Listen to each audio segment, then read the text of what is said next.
Oh, hey, I'm Milton with ActiveG. Thanks for watching this Nash Workflows tutorial. In this video, we're going to show you the essentials of what you need to know about the start node, the variable node, and webhooks. Every workflow begins with a start node, but some of you may not really use it fully because you may want to trigger the start of your workflows based on a schedule, or you may even manually start them. But if you want to automatically let specific data activities trigger your workflow, then you'll want to see these examples I'm going to show you. But first, let's talk about webhooks. What's a webhook, you ask? Well, webhooks allow interaction between web-based apps using custom callbacks. Basically, webhooks allow a web app to automatically call Nash when data changes. Unlike traditional systems, where one system keeps polling or pinging another for data, webhooks allows your GIS system to push data into Nash automatically whenever some specific event occurs. This eliminates the need for constant checking to be done by Nash. And this is good news. This way you can trigger the start of a Nash workflow when the data you care about changes. This can be in ArcGIS, Maximo, or some other system. This reduces the number of calls or queries and keeps things really efficient. So the start node is really what allows Nash to take advantage of webhooks. It's where you begin to configure the webhook and define how your workflow is going to interact with the source system in terms of kicking off the workflow. So I'm going to show you how to configure the start node, show you how to configure ArcGIS webhooks, and give you some sample workflows in the links so that you can practice on your own. So there are 4 ways to configure Nash to use webhooks, and let's look at those now. The first 2 are posts, where you can pass parameters into Nash that it can use in the workflow.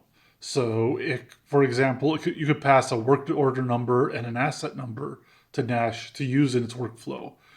Or you could just kick it off with a GET, where a URL starts the workflow without any data. So let's see what this looks like in an actual Nash workflow. So here on this Nash workflow, I have my start node, and you can see that it has a sample URL here, similar to what I was showing you on the other screen, and it has a workflow ID. And we're going to set this up slightly different than this workflow URL here. And you can see that here, and I've already pasted in my workflow ID here. So when I run this, when I hit enter in the URL, you can see that this number will increment. And so that means that this workflow is just kicked off and ran here. So let me do that again. So when I hit enter here, you can see that the workflow started and ran here. So let's go into ArcGIS Online now and look at the REST endpoint here. In the REST endpoint, you're going to click on the admin panel, and you come down here and you can see that there are no webhooks down here. So that means we have to set some more stuff up. So exit out of the REST endpoint, come here to settings. If you come down here, you'll see this setting that says keep track of changes in the data. So this basically makes it version data, but it also allows webhooks to be fired from this endpoint. So I click save there. I come back to the overview and open up the REST endpoint again. Come back into the admin panel, and now webhooks are down here. Okay, so now we need to create a webhook here. So we click on create. We're going to name that. I'm going to name it Milton because that's me.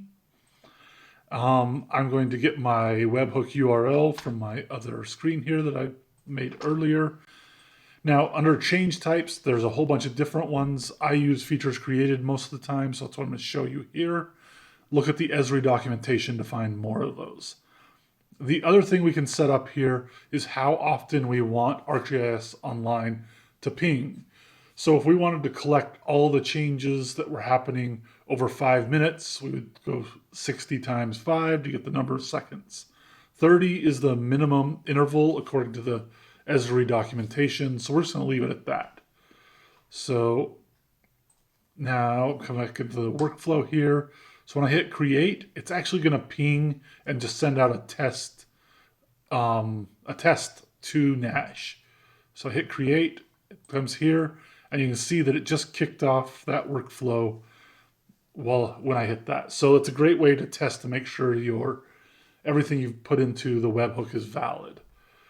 So the last thing to show you is the variable node here. So I can put variables here, and we can use those throughout the workflow, even though they're not connected to the workflow. These are just temporary spots to hold data. And in the start node, if we are using parameters that are passed from a system, now ArcGIS doesn't support the passing of parameters, but other systems like Maximo can support this. So when parameters are passed, we'll pass these through to that variable. So asset, I'm passing to the variable asset, and the status to the variable status. I know a lot of this is just conceptual, but you can build a lot of stuff off of this concept. So examples I would want to use, or examples of what you could build off this, is you could have an inspection, and every time a new inspection is created, it pings this and automatically picks it up and processes it. This can make your data much more reactive to what happens in ArcGIS, Maximo, in any system you're connected to. I've shown you a working example of how you can configure Nash Workflows to leverage webhooks. It can be super helpful in making your business processes run in near real time. I hope it's helpful for you. Shoot me some comments and share what you've built. I'd love to hear about it, and thanks for watching.